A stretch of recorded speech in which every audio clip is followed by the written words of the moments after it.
of the 14th Istanbul Biennial. Today we have Beatriz Colomina with us, and she has kindly accepted to talk within our program. Beatriz Colomina is an architectural historian and theorist. She has written extensively on questions of architecture and media, and her work has been published in over 25 languages. She's professor of architecture and founding director of the interdisciplinary program in media and modernity at Princeton University. Her books include Manifesto Architecture, The Ghost of Mies, Clip Stamp Fold, The Radical Architecture of Little Magazines, 19XX, 1997X, 2010, Domesticity at War, Privacy and Publicity, and Sexuality and Space. Colomina will co-create with Mark Wigley the 2016 third Istanbul Design Biennial, and we're so happy to have her. Thank you very much. Enjoy. Thank you very much. I'm very happy to be here. I had, I think, some long relationship with this city, and it was a matter of great pride and satisfaction for me when Privacy and Publicity was translated into Turkish by Metis precisely. So very happy to be also part of this fantastic Biennale that Caroline Christoph has put together, Salt Water, a theory of thought forms. It's really very special to be also in this opening day of this incredible exhibition, which is radiating through the city, across and under the water. And as you know, Caroline was very inspired by Annie Besant, and her Biennale is, in her view, well, I think it's a beautiful interpretation and an expansion of the theories of Annie Besant, who you see here in the screen, and some of her drawings, but also you may have seen them already in the exhibition. In this direction, there is these beautiful, colorful drawings of thought forms. The idea that you could give forms to thought. And as Caroline also pointed out this morning, it's all about giving visible form to the invisible. These images that are in the exhibition are part of this book that also she borrowed for the title of the Biennale, the book that she wrote with David Leadbeater, you know, what a name, in 901, which is precisely thought forms, right? And so she's borrowed this. But as you can see outside in the exhibition, some of those images precede the book. They are not from 901, but they are from 1890 something. And I think that's significant because those are the years that I will call the invisible, or the years of the invisible.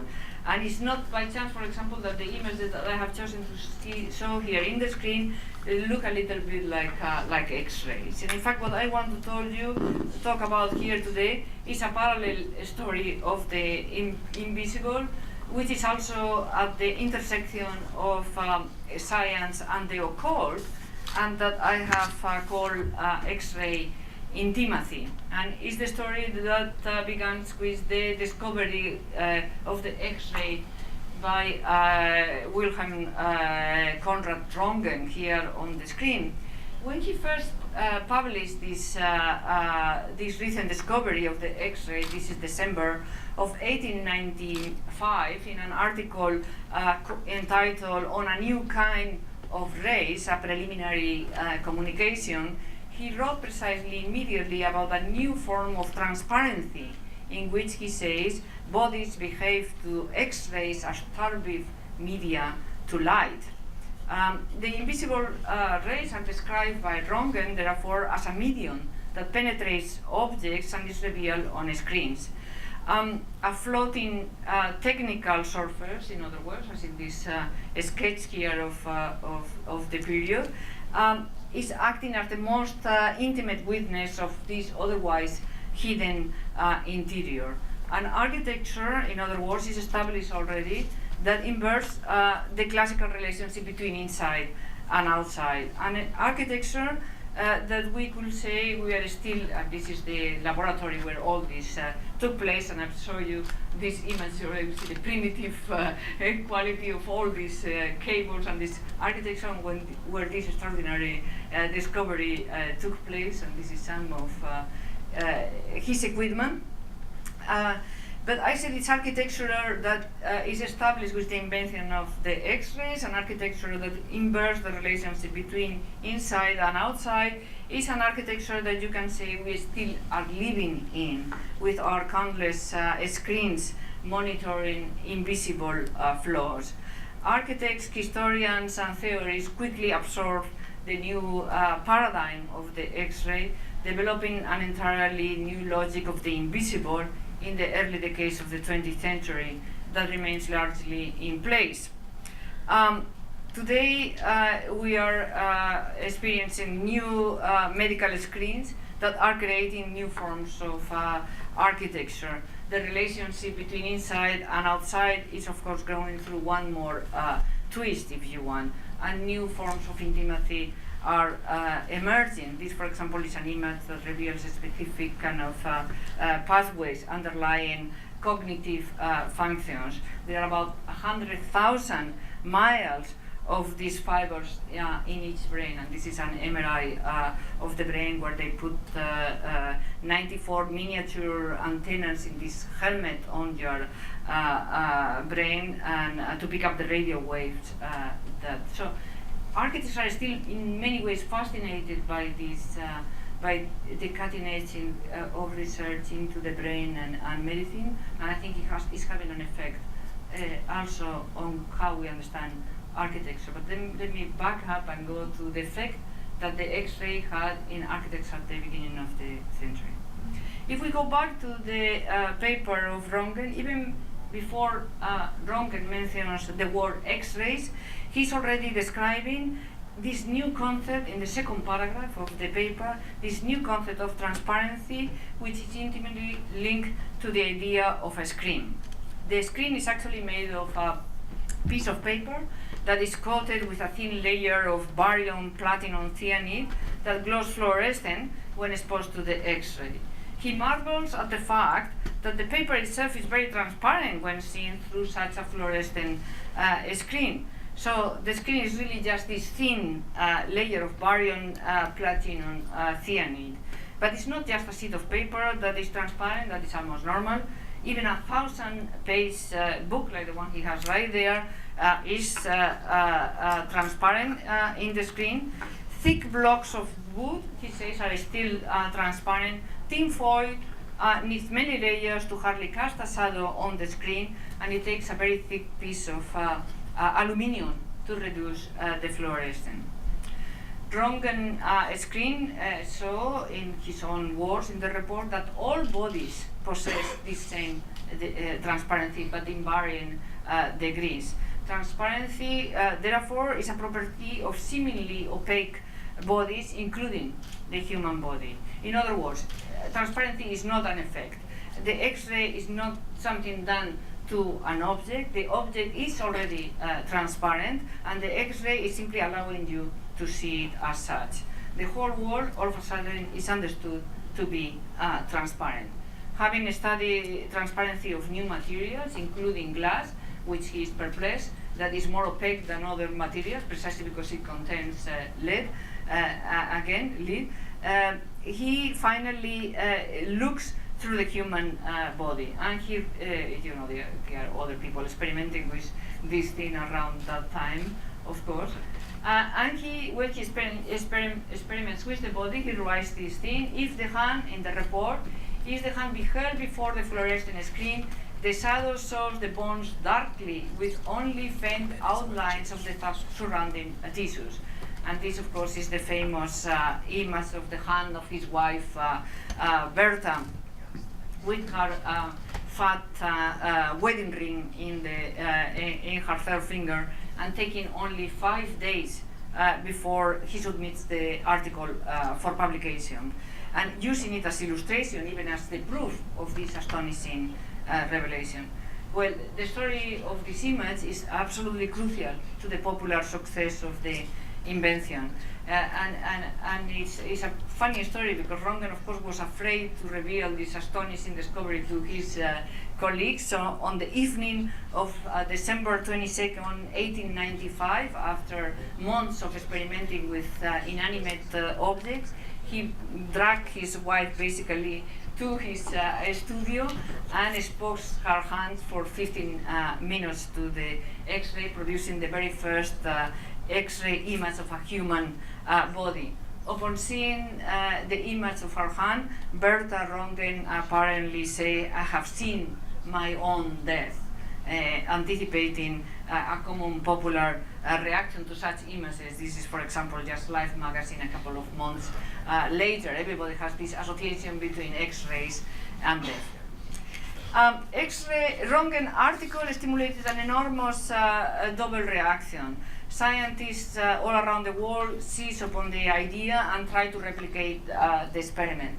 And on the other hand, the popular press also was super fascinated and ignited a whole speculation about the possible uses and meaning of such images. Newspapers were galvanized by the idea of an invisible world. The image of Bertha's hand gave way to a whole genre of such images in both scientific and popular publications.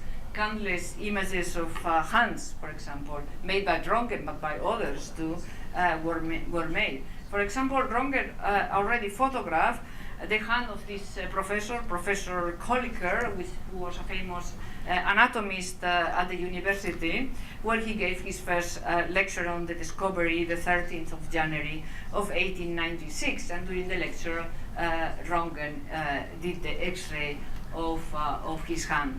Summoned to Berlin by the emperor, nonetheless, to report on the discovery, he also photographed the hand of the Emperor Wilhelm II and the Empress Augusta Victoria.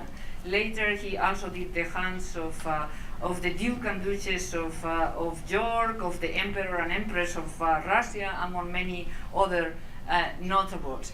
In other words, including King George and Queen Mary in 1896. I mean, all these royal people having their X-ray done, either by Röntgen or by somebody else. So what is really extraordinary is that X-ray of the hand, and I could not find a more beautiful image that this delicate hand with this beautiful ring there. The X-ray, and this is the point, has become a new kind of intimate portrait and the icon of a new world view, a world view in which everything, no matter how seemingly impervious, becomes intimate.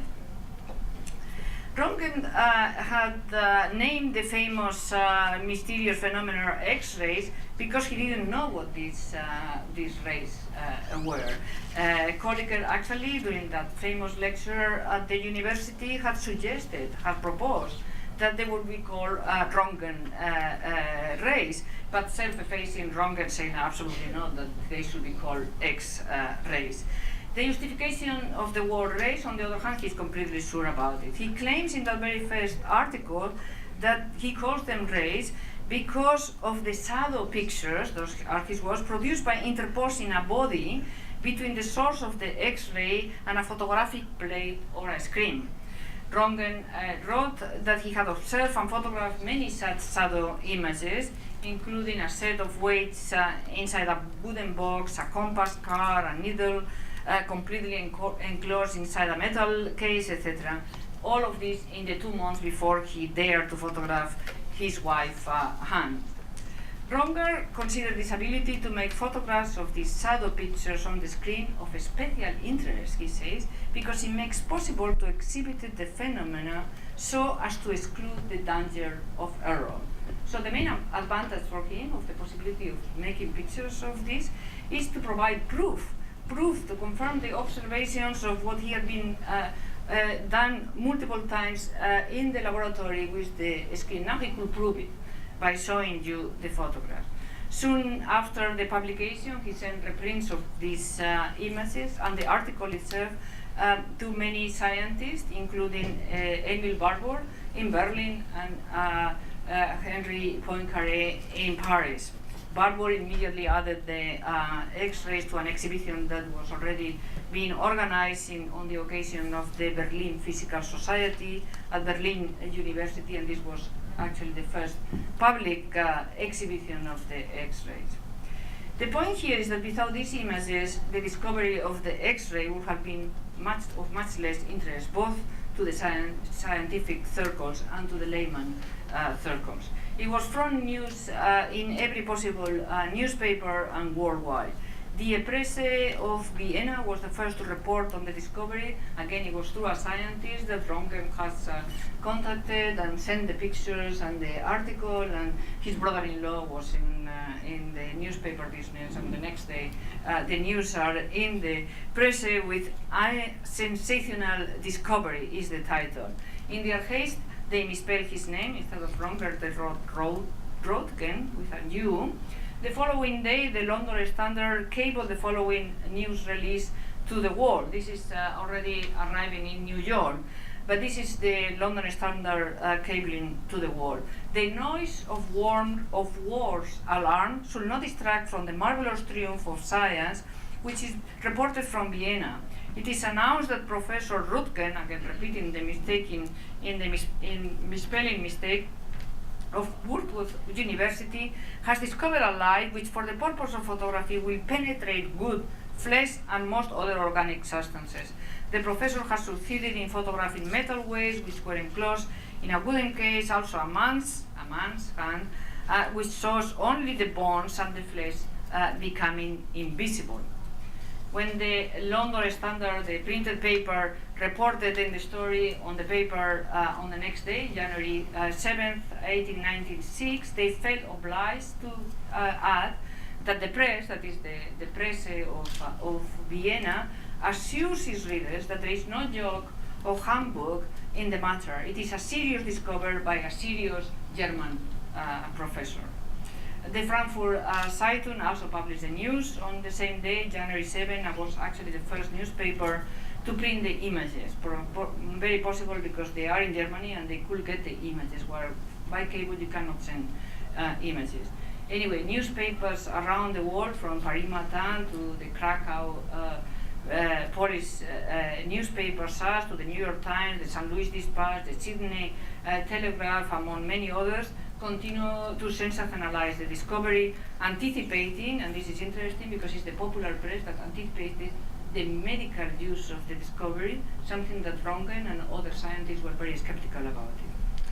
Since only text could be sent by cable, most of these early reports overseas were not illustrated, prompting skepticism among readers and even journalists all over the place.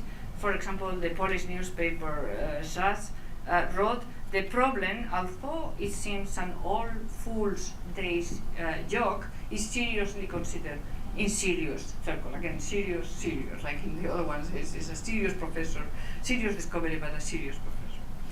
Many people follow on Röntgen's invention, developing techniques for photographing the X-ray effect. Röntgen had refused several offers to patent the discovery. Particularly Americans were offering him to have a patent for this X-ray, but he refused, declaring it that it belonged to humanity, the discovery. It's kind of heartbreaking to discover that he died practically in absolute poverty, so he refused all these offers. From the beginning, Röntgen also provided extremely detailed accounts of the methods, allowing others to experiment. And between a month of the discovery, these people, for example, Joseph Maria Eder, director of the Austrian Institute for Graphic Processes, and his photochemist Edward Valenta, published this book, Research on Photography with Röntgen Rays, which is an album of 15 photographs made with X-rays, where they describe in great detail the procedure used and the improvements they have made themselves to Röntgen apparatus. In this album you see human hands, feet, fish, frogs, a snake, a chameleon, a lizard, a rat, a newborn rabbit are among the images that you find here, as if it was kind of an album, a kind of zoo, or echoing the 19th century naturalist albums of animals, insects and plants. but also anticipating, if you remember that, the new vision photography of the 1920s in books like Moholy-Nagy here, who had also X-rays of frogs precisely, and other things, which were also, in a way, these books encyclopedic, as if the whole world had to be seen again, or more precisely, as if there was a whole new world. Moholy will later write, and this may be interest to the architects in the room too, that the passion for transparency is one of the most spectacular features of our time. In X-ray photos, structure becomes transparency, and transparency manifests structure. In fact, what interests me mostly here is precisely how X-ray image transformed the visual field long before the avant-garde, long before Moholy-Nagy, long before the futurists, long before all the artists that use X-ray. The X-ray became a new kind of realism, if you want, which was in no way in opposition to mysticism or occultism or spiritualism. For example, William Crookes here, the scientist who developed the cathode tube used by Röntgen, this is the equipment of Röntgen, was the president of the Society of Psychical Research, and within a year of the discovery of X-rays, announced that the X-rays produce a new sense of reality based not on outer surface but on inner vibrations, closer to consciousness itself, and this is also, of course, very close to Annie Besant's theories. The X-ray was an optical and philosophical revolution that swept the world at an astonishing speed. The first surgery with X-ray was carried out in the USA between 2 months of the discovery, and the first fully fledged department of radiology was in Glasgow between a year. It is important also to note that albums of X-rays that proliferated everywhere were still presented as images on the screen. Even popular books like this, for example, 1898 French book, The Photography of the Invisible, carefully notes below each image that it is a shadow of a screen. For example, they don't say X-ray of a frog or X-ray of a hand. They say X-ray or shadow of a hand on a screen of platinum, etc. So they have to insist that the image is on a screen. Why is that? The caption is needed because the screen itself has disappeared. It has the same color of the paper. The caption reminds the reader then that there is a screen there, a screen that was originally paper. The shadow image takes the place and the modality of a drawing. It's kind of a ghostly trace hanging before the viewer and offering a deep gaze into the secrets of a body or even the cosmos itself. The floating, disappearing screen becomes the most powerful of instruments. Here is a little bit of how the equipment work, and this is some examples of how they decided how a diamond was real or not on the basis of X-ray. But Röntgen was actually really fascinated that he could produce the effect directly on the photographic plate. And actually, between a year of the discovery, Eastman Kodak developed a special plate for X-rays, and a thin, transparent surface will eventually take the responsibility for the screen when Eastman introduced film, replacing those glass photographic plates of the beginning. But this doubling, if you want, this eerie status of the shadow image remain. The photograph of Bertha's hand, or any of these hands, is the image of an image, the proof, in that case, of what Röntgen had seen countless times on the screen. It is, in a way, still the image of the screen. This magical and threatening screen effect rippled through society, becoming a new form of spectacle, as it is as if nothing could be seen the same way. Everything needed to be rethought. Every field seemed to be affected by this new magic screen. Science and medicine, of course. Here is somebody who has backshot and is being about to be operated, and the X-ray, this is between months of the discovery, is used to locate the place of the damage. but it was also used for policing and entertainment, religion, and spirituality, where many seize upon the X-ray as a proof of what they believe all along. From the very beginning, this visual revolution was understood as an assault on privacy, even a form of indecency. And it's kind of interesting because almost all the images that you see of the X-rays are always women with being subjected to the gaze of the male doctors. It was like, if you think about it, like if you didn't know anything, it's like nobody had tuberculosis, no men had tuberculosis, when in fact it was much more prevalent among men than among women. There's always these naked or semi-naked women with the screen.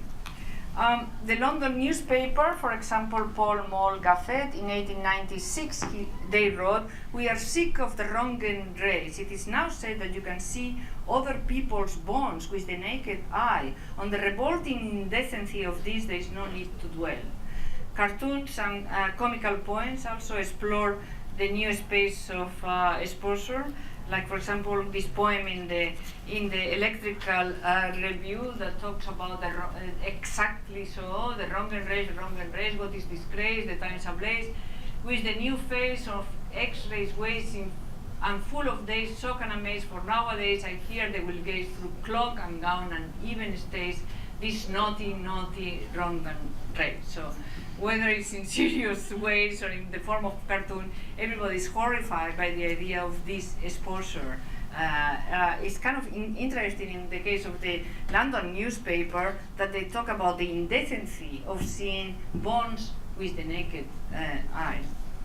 Shortly after the invention, merchants start to offer X-ray proof underwear, which, by the way, is the same thing that happened recently when customs in the United States and in other countries introduced these full body screens, and particularly in America, they were very concerned about their privacy, and all of a sudden there were all these advertisements for X-ray proof underwear.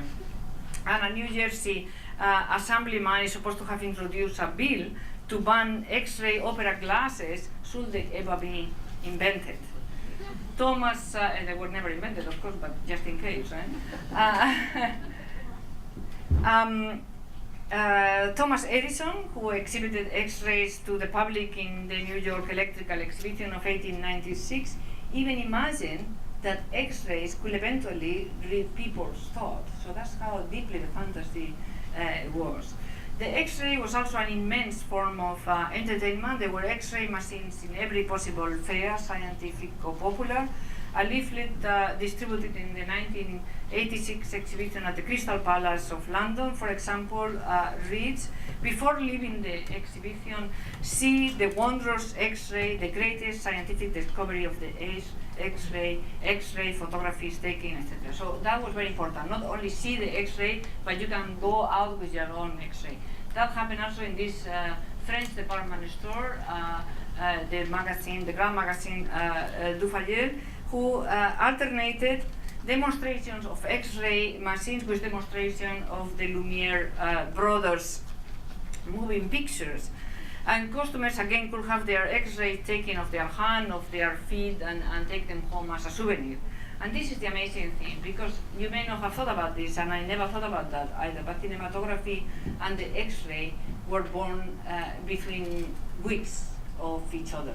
And it's also very interesting that they immediately understood the entertainment value of both of them, to the point that entrepreneurs bought also, not only scientists or doctors, bought X-ray equipment, but entrepreneurs also bought their X-ray equipment, so much so they thought that in many places they thought that the X-ray would have more entertainment value than movies, right? So you see in this particular period ads in trade magazines of empresarios trying to exchange their movie projectors for X-ray equipment, but not the other way around.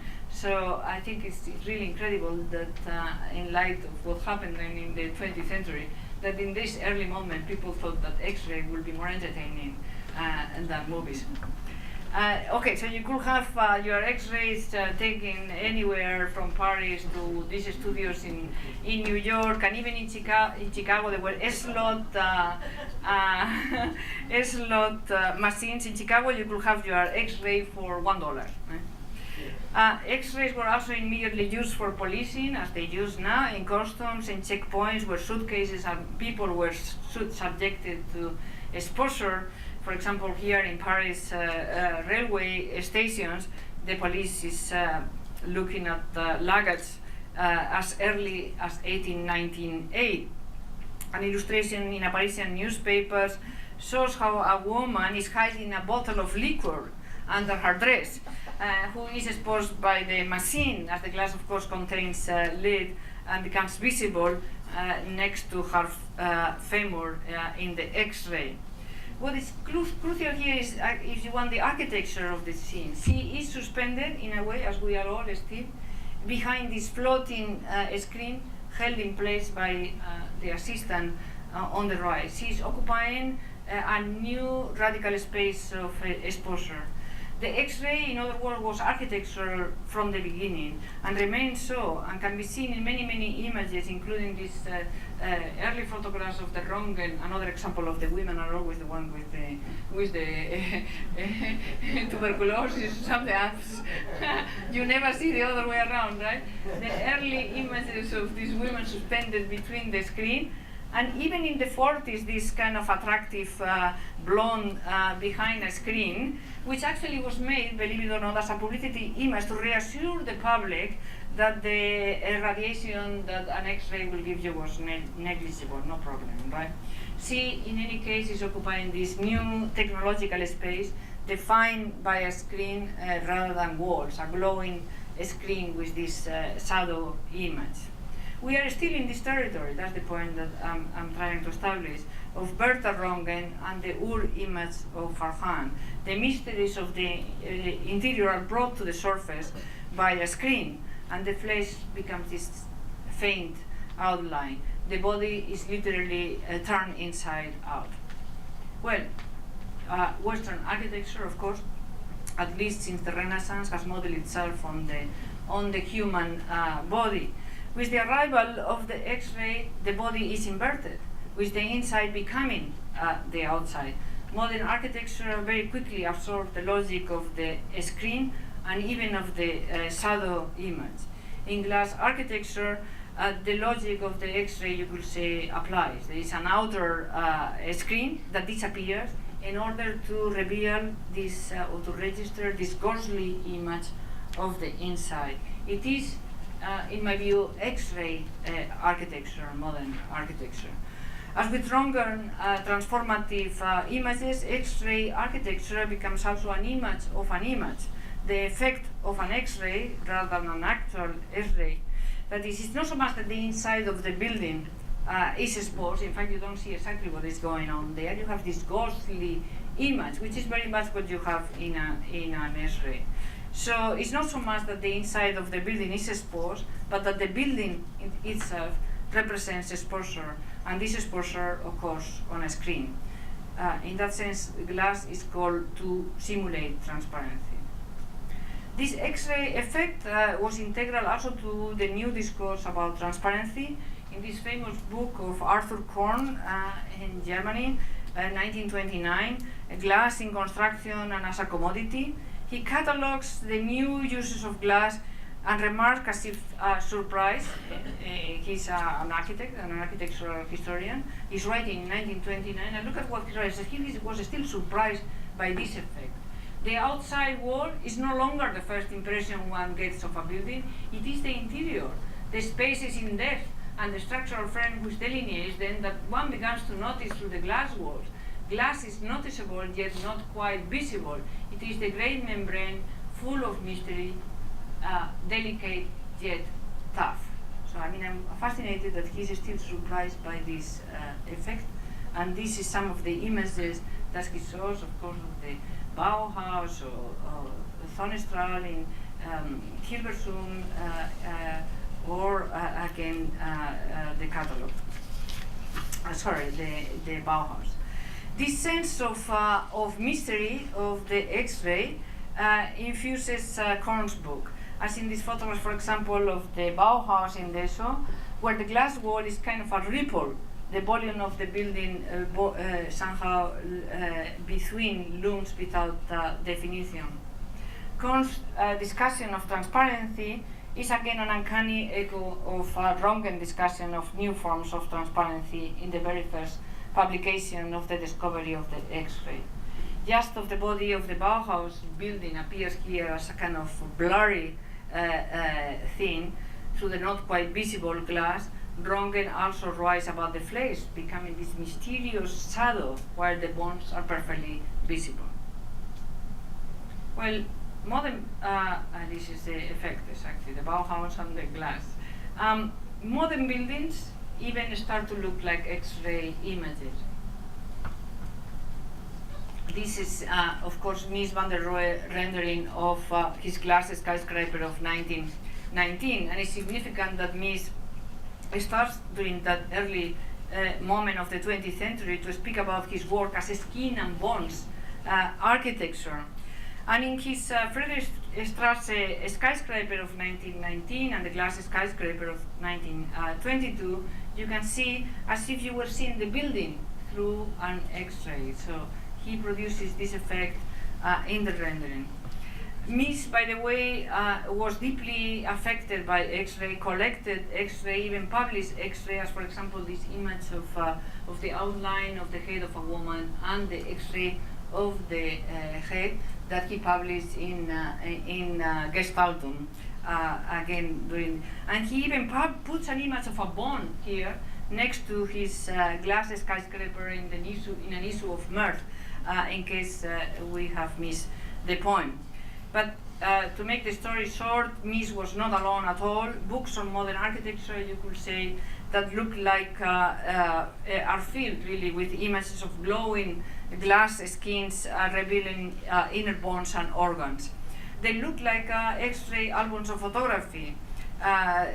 Think, for example, about the Corbusier glass skyscraper here, or about the Bauhaus, which we already saw, or about the Biennial factory in the Rotterdam, or about Socken, Mendelssohn Socken department store in Stuttgart, about the Crystal House of George Cake in the World Exhibition in Chicago of 1934 with Bucky Fuller's car in the garage, or many other examples, even by architects that we don't know so well, like the Glass Palace in the Netherlands here, during the day and at night, because of course at night the effect is more intense, but it's also clear that this is an X-ray, even more of an X-ray during the day.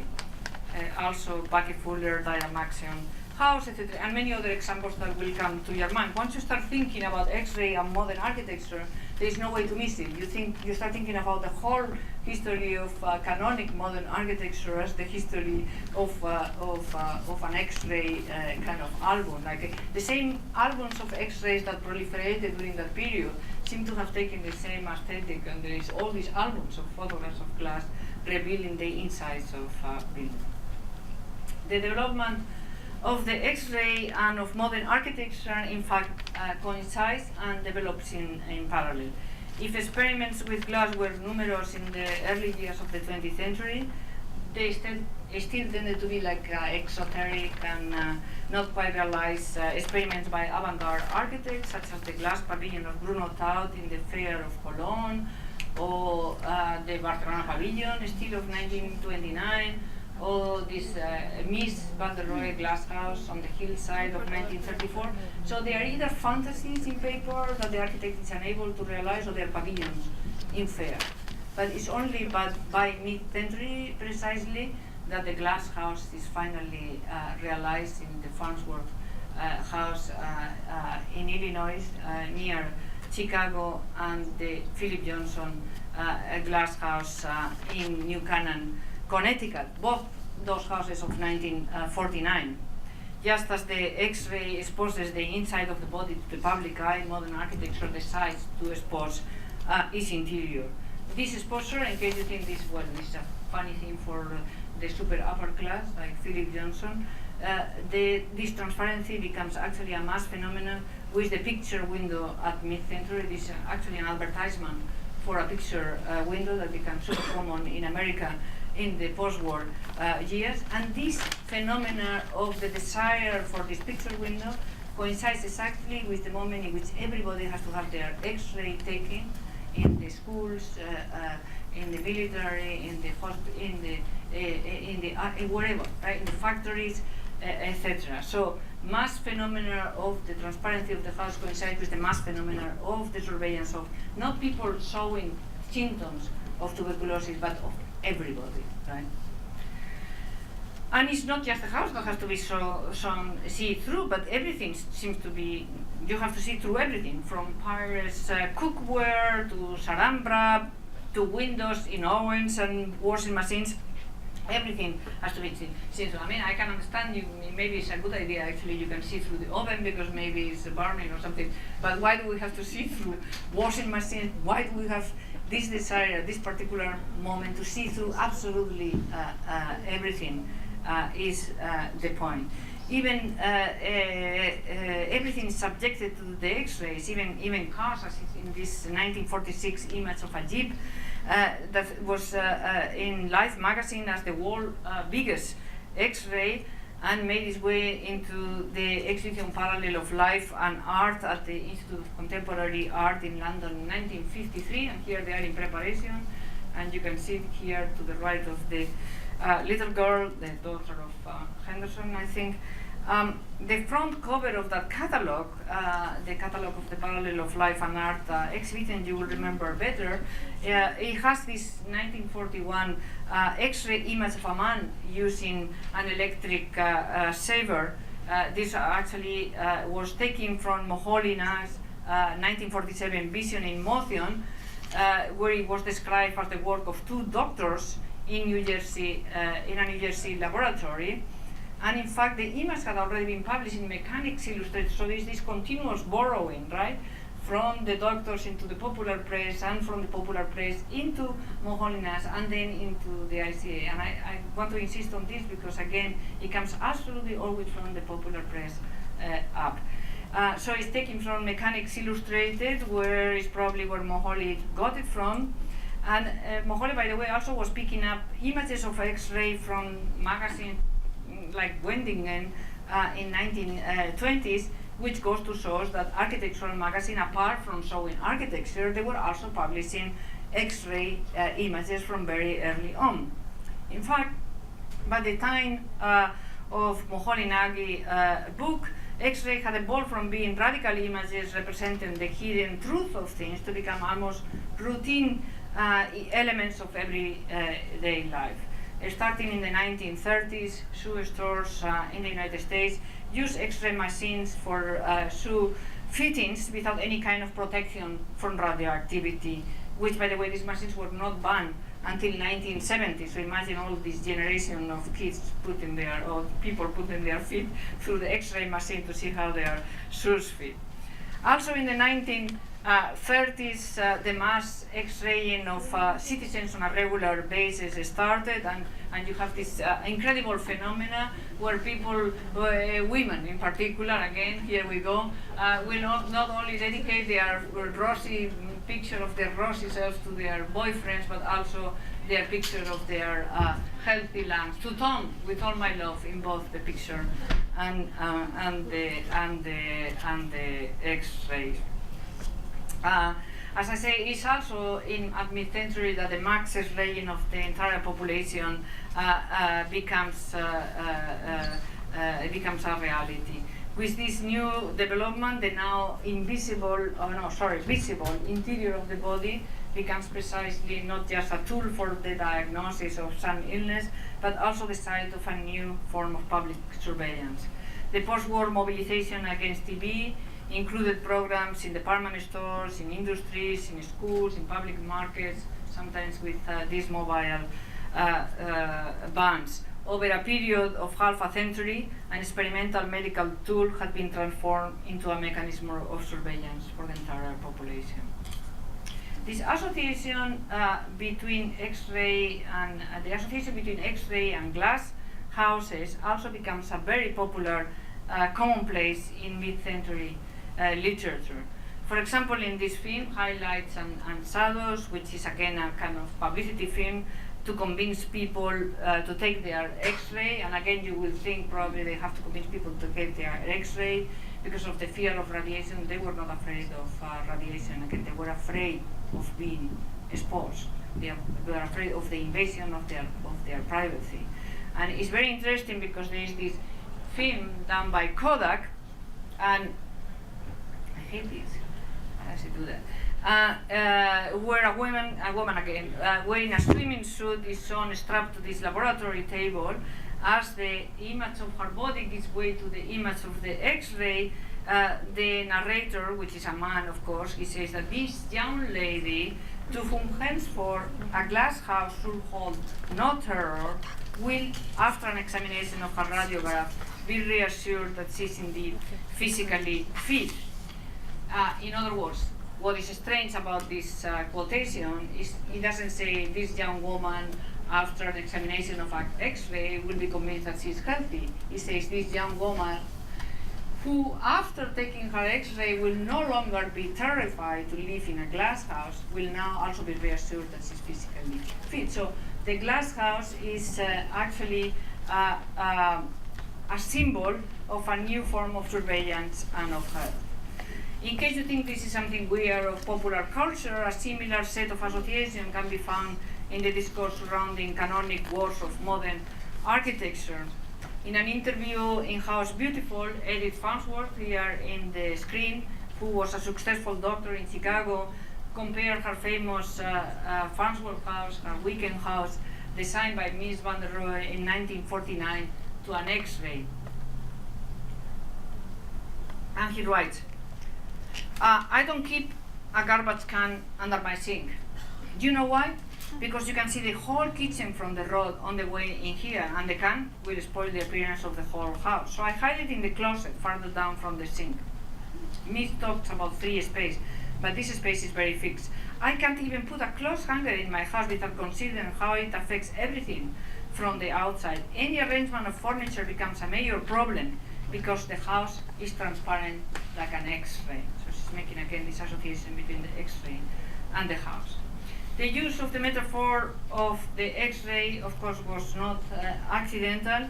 It's not by chance that Farnsworth goes on to say that her house, that there is a local rumor in the village that the house is a tuberculosis sanatorium. So for her, the house is an X-ray, and in the village they say this is a sanatorium, right? Modern architecture, in other words, was presented and understood as a piece of medical equipment. And here, as a side, I will tell you something which I don't understand yet, which is why she is so obsessed with the kitchen can, when in fact it's not that you see the kitchen from the floor, you see the bedroom, the bed, and there doesn't seem to be any contents in, at least in these early pictures, so perhaps just complain about that. In any way, very quickly, we are finishing here. I don't want to take more of your time. There are tons of things to see and to do in this exhibition. Modern architecture cannot be understood outside tuberculosis and its dominant diagnostic tool, which is the X-ray. Indeed, the principles of modern architecture seem to be taken straight out of a medical test on the disease. A year before, the German microbiologist Robert Koch discovered the tubercle bacillus in 1882, a standard medical book gave as the causes of the disease the following: unfavorable climate, sedentary indoor life, defective ventilation, and deficiency of light. It took a very, very long time for these notions to lose credibility.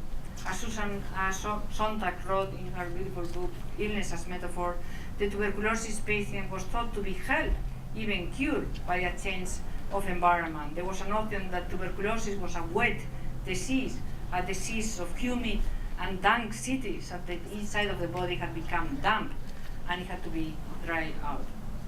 Modern architecture picked up precisely on this question. Here you have Le Corbusier, who demonized, of course, historic Paris. Historic Paris, in case you cannot read there, historic Paris, tubercular Paris, before he proposes his erasure of the center of Paris. He has to identify it as sick.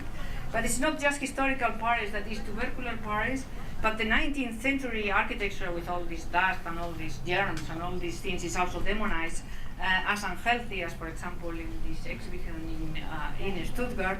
and health, sun, light, ventilation. I'm finishing. You're looking for me? Yeah. I'm finishing. Sun, light, ventilation, roof terraces, hygiene and whitener were offered as a means to prevent, if not to cure, tuberculosis. The publicity campaign of modern architecture was organized around contemporary beliefs about tuberculosis and fears of the disease. Modern architecture not only thinks of itself as providing sanitary conditions for everyday life, but even thinks of buildings as a diagnostic instrument, as, you know, sanitary conditions, I mean like when you have these open air rooms, this one designed by Pierre Sarot, not for people that are unhealthy, like the tuberculosis patients, but everybody, like in Richard Neutra's houses and some similar houses, sleeps outside to prevent tuberculosis. So everybody believes in this condition. But Le Corbusier writes, if the house is all white, the outline of things stand out from it without any possibility of mistake. Everything stands out from it and is recorded absolutely black and white. It is honest and dependable. It is rather like an X-ray of beauty. And in fact, modern architecture and even modern furniture, even books on modern architecture take on this aesthetics, if you want, of the X-ray. Le Corbusier metaphor was not accidental.